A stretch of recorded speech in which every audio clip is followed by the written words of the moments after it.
Cara, comunidade, nós estamos nesse domingo dentro da liturgia, para a qual nós nos voltamos para o belo e maravilhoso mistério da oração.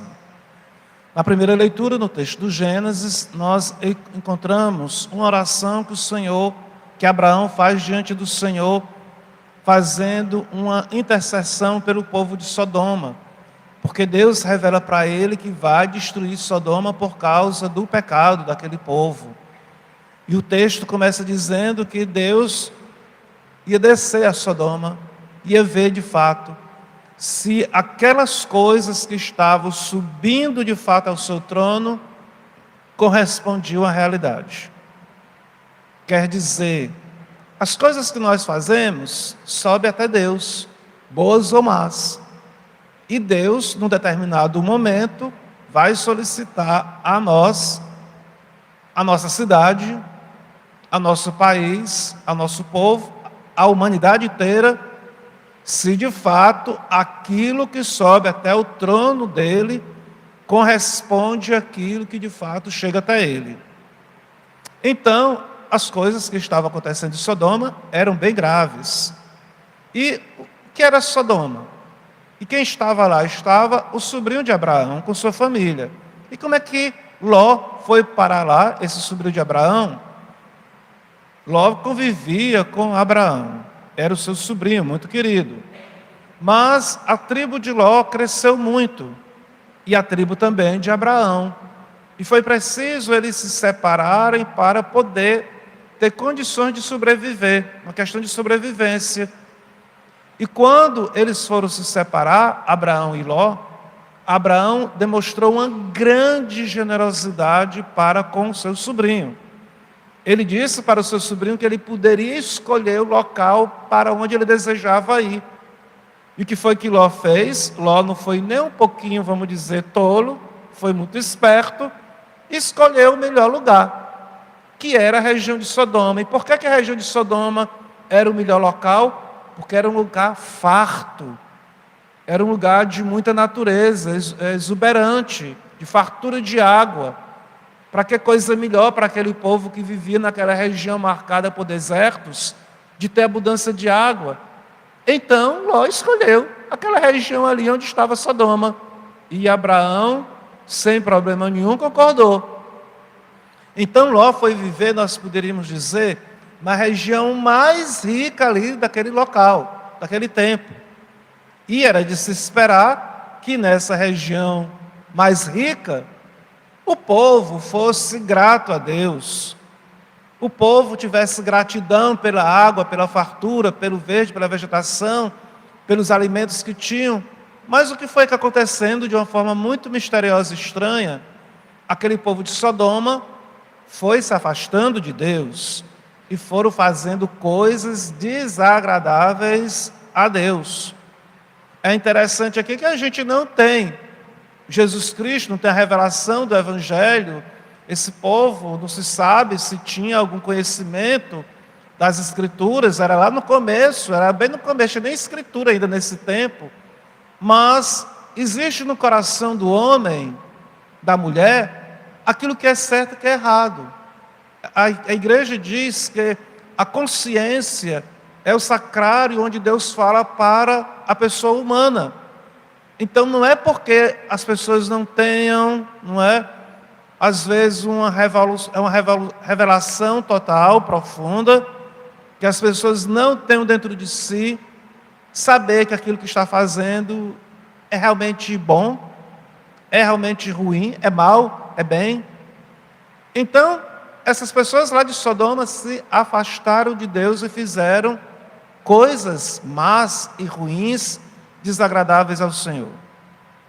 Mas quando Abraão sabe que Deus vai destruir Sodoma, ele poderia dizer: ah não, pode acabar com esse negócio aí, meu sobrinho saindo de lá, tanto faz como tanto fez, pode mandar fogo do céu. Não, Abraão teve a coragem, teve a audácia de entrar em juízo com Deus. O que significa isso? Apresentar os seus motivos, apresentar as suas razões. Sabia que Deus ia fazer tal coisa, mas ele queria ter a possibilidade de dizer os motivos dele, quem sabe Deus concedesse a ele, né, o atendesse. Então Abraão intercede pelo povo de Sodoma. Isto aqui é muito belo porque Deus sabia o que Abraão iria dizer, e Deus sabia muito bem como é que seriam as coisas. Ele poderia não precisar da intercessão, da oração de Abraão, mas Deus quis ouvir sim essa oração de Abraão. Deus deseja também ouvir as nossas preces, as nossas orações, as nossas intercessões por nós e pelos pecadores, pelas pessoas que estão afastadas de Deus. Deus quer ouvir a nossa prece. Mas é muito bela esta forma como Abraão coloca as suas razões para que Deus não destrua Sodoma. Ele começa de uma forma muito humilde. Olha, Senhor, eu sou apenas pó. Quem sou eu para falar com o Senhor? Ele tem uma humildade. Ele não se apresenta com arrogância. Olha, eu sou Abraão, tá sabendo? Eu sou Abraão, foi aquele cara que você falou, que prometeu isso. Não. Ele simplesmente se considera diante de Deus que é de fato. É isso que nós devemos nos entender, que nós somos nada, somos pó diante de Deus. Nós, nas nossas orações, devemos ter uma atitude de humildade para com o Senhor. Mesmo diante de coisas que a gente não entende, a gente precisa ter humildade, não ter um coração arrogante. Então Abraão nos ensina aqui a gente a se dirigir para o Senhor com simplicidade e com humildade. Deus não se agrada de corações orgulhosos nas orações. Nós podemos nos lembrar do que Nossa Senhora cantou no Magnificat.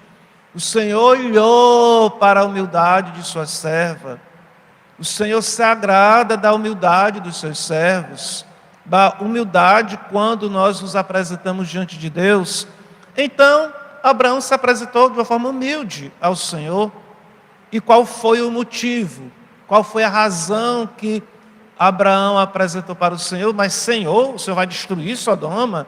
E se tiver 50 justos? O Senhor, não vou destruir a cidade por causa dos 50 justos. Atenção. Isso aqui é um motivo muito interessante que o Abraão apresenta e que Deus acolhe. Ele não vai castigar Sodoma se ali tivesse 50 justos, quer dizer, pelos justos, o Senhor poupa de castigar os outros. Isso aqui é um grande desafio para nós, porque quer dizer, o Senhor não faz coisas, castigos, porque o pessoal diz que o Senhor não castiga sim. Inclusive é dito, guerras, calamidades, são situações que o Senhor permite como castigo. Pode olhar para o texto do Apocalipse, pode olhar para os anjos lá do Apocalipse, o que é que esses anjos fazem? Doenças, guerras, diversas dificuldades de fome, para que o povo se converta. Está lá no texto do Apocalipse. Se pensar dizer, que Deus não castiga, pode fazer tudo que é miséria e vai ficar por... Não. Tendo determinado momento que a coisa sobe demais ao trono dos céus. Então, assim, é belo a gente ver que por causa dos justos, o Senhor não castiga o povo. Então, nós também temos o desafio de sermos os justos, gente, nos dias de hoje, para que o resto da humanidade não conheça o pior. Nós podemos aqui pensar 50 justos, mas qual era a população de Sodoma? É claro que esses 50 que depois Abraão, de uma forma muito sábia, segundo sua maneira de apresentar, chega até 10 justos, mas o que seria 10 justos diante de uma população de Sodoma, que naquele tempo deveria ser uma cidade pequena em relação à nossa? Nós podemos aqui nos lembrar lá de Portugal. Em Portugal, estava lá havendo um risco de revolução comunista, e Nossa Senhora revelou para os videntes lá que se em Portugal tivesse 1 milhão de pessoas que rezassem o rosário, aquela revolução comunista não iria adiante. Quer dizer, 1 milhão. E qual era a população lá de Portugal? Para Nossa Senhora pedir 1 milhão de pessoas rezando o rosário? E de fato, não sucedeu, segundo a promessa de Nossa Senhora, porque ela disse que chegou sim a ter 1 milhão de pessoas rezando o rosário. Mas, e nós sabemos depois as grandes dificuldades que tem lá Portugal com esse problema. Mas, então, nos dias de hoje também é claro que não vai ser preciso só 10 justos, vai ser preciso muito mais pessoas santas que procurem viver o Evangelho, a palavra de Deus, que sejam tementes ao Senhor, que respeitem ao Senhor para que o pior não aconteça. Nós podemos também pensar aqui nas aparições de Nossa Senhora lá em Pesqueira, aqui em Pernambuco. É uma aparição muito particular. Nossa Senhora apareceu lá para uma jovem e começou a dizer lá que Nossa Senhora estava aparecendo. Um padre lá achou que foi enviado para saber se era realmente, não é, Nossa Senhora. O padre falava várias línguas, fazia pergunta para Nossa Senhora em várias línguas, em alemão, em latim, italiano, sei lá quantas línguas que o homem falava. E Nossa Senhora respondia para a menina não entendia nada, mas Nossa Senhora entendia e dizia a resposta para o padre. Nossa Senhora, nessas aparições, que são muito especiais, ela disse: se o Brasil não se converter, se o Brasil não tiver gente com o joelho dobrado, vai haver uma guerra civil no Brasil. E, inclusive, perguntaram se era uma guerra civil, como foi a espanhola. Comparou as proporções, que foi uma guerra civil muito violenta que teve lá. Então, nós somos chamados, sim, nos dias de hoje, a buscar essa conversão, para que o Senhor possa olhar para o Brasil, para o nosso povo, para o mundo. Não, ali tem um povo que é meu. Eu não vou fazer aquilo que seria pior ou que aquele povo merecesse. Então Abraão, ele vai intercedendo por Sodoma, e o triste que é que ele chegou até 10 justos. Senhor, se tiver 10 justos, o Senhor não destruirá Sodoma? Não destruirei. O triste foi que não tinha 10 justos. Não tinha 10 justos naquela cidade. A cidade se corrompeu no pecado. Aquela cidade estava mergulhada nas trevas. E o texto fala: adultos e crianças. E a gente vai se perguntando assim: mas como é que é possível numa sociedade, numa cidade, toda ir para o buraco? Mas a gente vai vendo que isso é possível, porque quando as pessoas vão se destruindo moralmente, elas vão incentivando a banalidade, e as pessoas acham que a banalidade é correta, é normal, tanto faz como tanto fez. Faltar com respeito a Deus, faltar com temor a Deus, é uma coisa à toa. Deus não existe, está nem aí, isso é coisa de gente balela, tanto faz como tanto fez, de gente caroca. Então vamos desrespeitando a Deus em todos os níveis, e vai se vivendo uma certa banalidade. E as pessoas vão vendo a banalidade dos outros e vão também entrando nessa. E eu gosto de dizer, não que a gente tenha que se comparar com ninguém. Eu gosto de repetir isso. Não que a gente tenha que se comparar com ninguém, porque se a gente se compara com os outros, não é? Sempre vai ter gente inferior a gente, sempre vai ter gente superior a nós.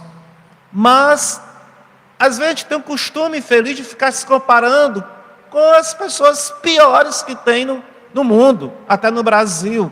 Ah, se tal pessoa faz isso, eu estou muito bem. Se os outros fazem isso, eu estou muito bem. Mas o problema é que a gente não tem que ter referência para nossas vidas, não é com aqueles que vivem de banalidades. A gente tem que ter como referência das nossas vidas os justos, os santos. E quando a gente olha para os santos, nós estamos aqui até com o painel ainda de Santa Brígida, santa copadroeira da Europa, celebrada ontem. Quando a gente olha para esses grandes santos da igreja, quanto nós estamos distante daquilo ali. Então, assim, nós precisamos pedir a Deus essa graça de sermos justos, de sermos homens e mulheres de Deus, tementes a Deus, primeiro até mesmo para proteger as nossas famílias. Porque aquelas primeiras pessoas que são abençoadas pelo amor que nós temos ao Senhor, são os nossos próprios familiares. Depois a nossa vizinhança, a comunidade, a paróquia que nós habitamos. Nessa mesma dinâmica, nós estamos no Evangelho de Nosso Senhor Lucas, ele nos ensinando a grande oração do Pai Nosso. Eu já vi coisas surpreendentes como fruto da oração do Pai Nosso. Talvez das coisas mais surpreendentes, eu acreditei, foi que um seminarista, aluno meu, hoje já padre, ele disse o seguinte, que o avô dele, ele tinha um dom de ficar invisível. E os alunos me perguntaram, padre, isso é possível? Olha, eu acho que isso é possível, porque tem uma história de um santo na igreja, que é São Geraldo Magela, que ele passou um tempo de muita perseguição e de injustiça, e que ele pediu para ficar invisível na sua cela. E as narrativas são que ele ficou invisível. Então, se tem uma narrativa dessa com um santo, pode ser que aconteça com outra pessoa. Não sei se aconteceu com o avô desse menino, mas que é possível, é dito que é possível. Mas o menino dizia muito firmemente, mas padre, ele tinha esse dom. Eu sei que meu avô tinha esse dom, ele contou vários relatos lá. Aí ele foi um dia perguntou para o avô dele, vô, que oração é essa que o senhor faz para ficar invisível? Ele disse, é a oração do Pai Nosso. E você vai aprender a rezar o Pai Nosso. É a oração do Pai Nosso. Se acreditando ou não acreditando, eu queria indicar à luz que a oração do Pai Nosso é uma oração que nós podemos alcançar graças inimagináveis, incríveis, se a gente orar com o coração. E como disse o avô desse meu aluno, se a gente aprender a rezar o Pai Nosso. E como é que a gente precisa aprender a rezar o Pai Nosso? Muito provavelmente, não é só da boca para fora. É meditando, orando cada palavra que o Pai Nosso nos diz. Queria convidar a comunidade que nessa missa, e ao longo das missas que a gente fosse participando, a gente não rezasse o Pai Nosso da boca para fora, mas que fosse de fato um momento que a gente aprendesse como igreja, de todo o coração, dizer aquelas palavras para o nosso Pai do céu. Louvado seja nosso Senhor Jesus Cristo.